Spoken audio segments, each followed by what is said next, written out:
মেহেরপুরের গাংনীতে বিএনপির উদ্যোগে বিপ্লব ও সংহতি দিবস উপলক্ষে গণসমাবেশ অনুষ্ঠিত হয়েছে।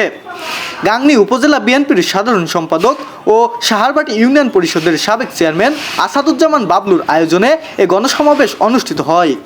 বিপ্লব ও সংহতি দিবস উপলক্ষে আয়োজিত এই গণসমাবেশে গাংনী উপজেলার বিভিন্ন প্রান্ত থেকে হাজার হাজার নেতাকর্মীরা উপস্থিত হয়। মেহেরপুরের গাংনী উপজেলা শহরের গাংনী ফুটবল মাঠে বিএনপির এই গণসমাবেশ অনুষ্ঠিত হয়। অবিলম্বে ফাঁসি কার্যকর দাবি করছি বন্ধুরা আমার। আপনারা কি একমত? গাংনী থানায় অজস্র অস্ত্র, লাইসেন্সবিহীন অস্ত্র ছাত্রলীগ যুবলীগ আওয়ামী লীগের হাতে আছে। আমি প্রশাসনকে বলবো অতি শীঘ্রই তাদের গ্রেপ্তার করে অস্ত্র উদ্ধার করতে হবে বন্ধুরা আমার। ঠিক আছে?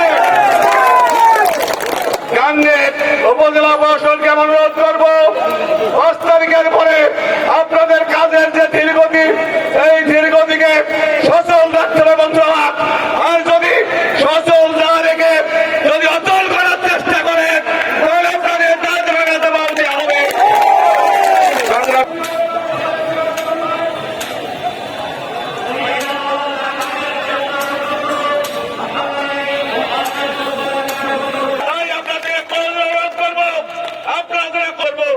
আজকের সভাপতি থেকে চিরতরে পতন করব।